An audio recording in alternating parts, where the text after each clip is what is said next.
Hello everyone and welcome back to the channel. Today we got Meera with us and she is a coach. Brief, you can share about yourself and maybe some of your coaching business. What I do particularly is work on people with their thoughts, how their thoughts and their memories affect their physical well-being, whether their life actions, decisions, or even their health to some degree too. Okay. So kind of like a mind-body type connection? Yeah, something like a mind-body connection, and I do believe it does affect the outcome as well. Okay. So, of their life, basically. Okay.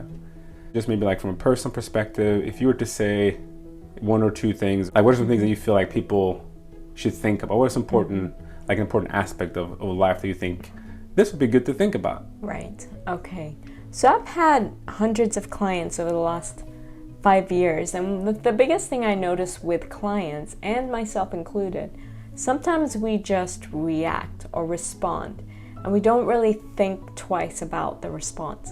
But I do encourage my clients to go back and think through, okay, what drove you to respond that way to some degree?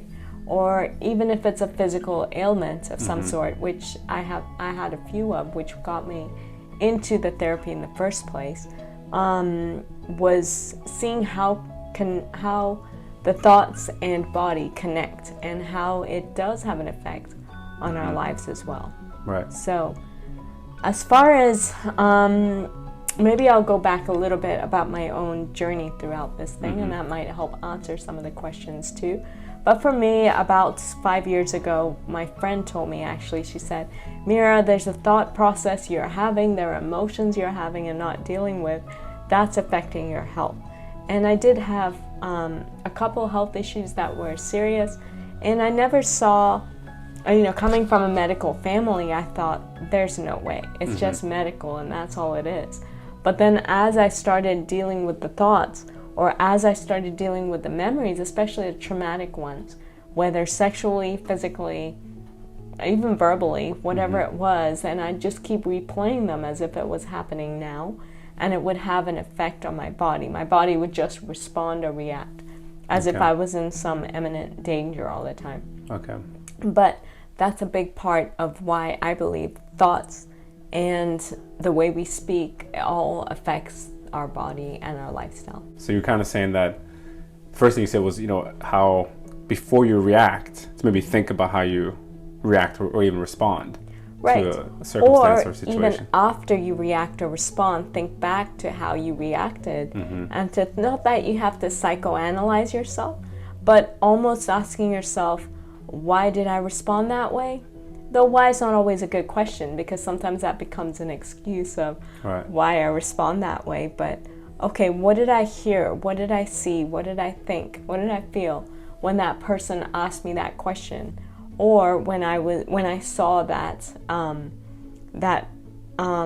image or saw that action, whatever it is, and what did that trigger inside of me? What did that maybe trigger is not a common word to use, but what did that remind me of? Right. And often it'll remind you of something that happened in your own childhood or teenage life or even young adult life too. So sometimes even of the last week too, that you found disturbing.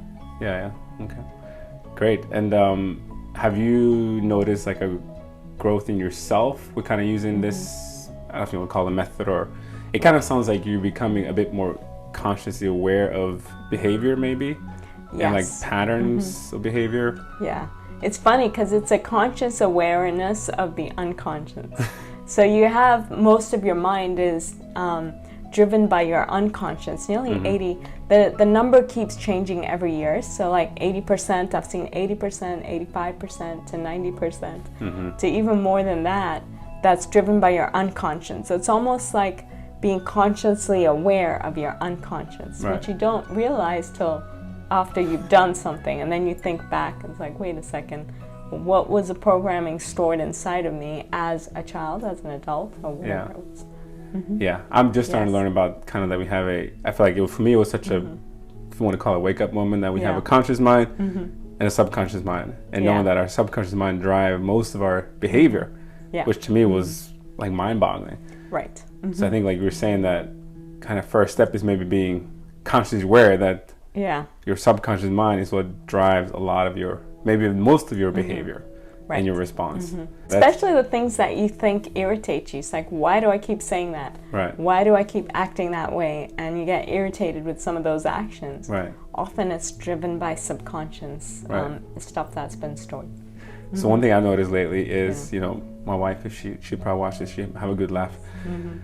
So growing up, we were usually late, right? As a family, I was late.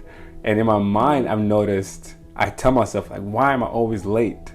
And it really affects me. I feel like I get kind of, I get irritated at myself. And I've tried to be aware of saying, why am I always late? You know, and really, and I feel like that's, not that I've fully arrived where I want to be in terms of like planning time, but I feel like at least it's helped me to be aware of that thought and how that thoughts make that specific thought made me feel, because it makes me feel not happy and, you know, please myself. I kind of feel like, oh, it kind of beats me down. So could that be an example of? Yes, that could be an example. So I am Indian. So one of the things in India is a thing of Indian Standard Time, which is usually 30 minutes to an hour after you're supposed to be there. So often if we had a dinner party at 6 p.m., people won't arrive till 7 p.m. Right. In fact, when we're invited somewhere, you start getting ready at 6 p.m. to go to the party at 6 p.m.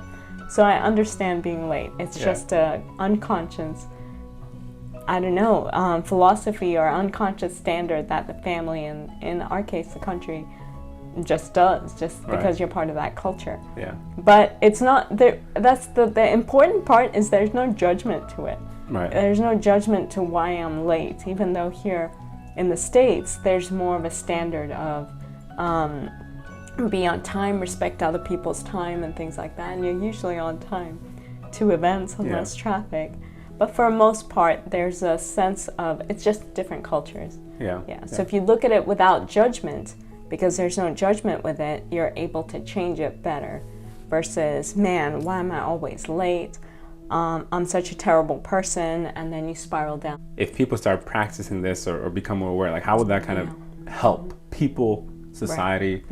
Have you ever had any from your experience? So it's an interesting thing, because when you deal with subconscious stuff, it's hard to scientifically prove.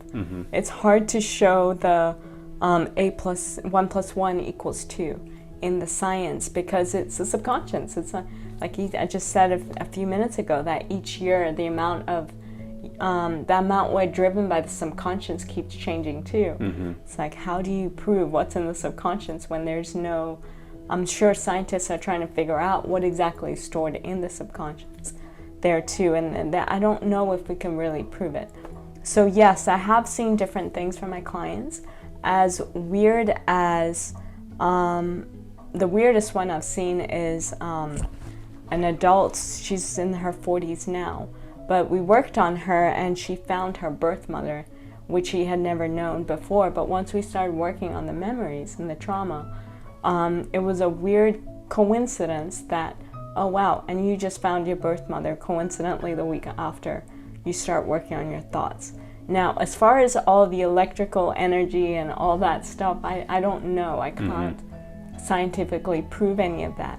But yes, I have seen weird stuff happen like that, where people do find what they've been looking for without even realize they've been looking for. But all in all, for me, it has brought a sense of peace to a lot of degree, which is good, because with those health challenges I had, that drove me toward finding, or a friend telling me, you need to do this. It helped with calming down the emotions to where my body could do its work, meaning heal. I do believe the body is created to heal, and that's just what it does. If we calm down the other things around it that are keeping it on edge all the time, so it can't heal. So if people want to learn more about your business and the service that you provide, what's the best way to get a hold of you?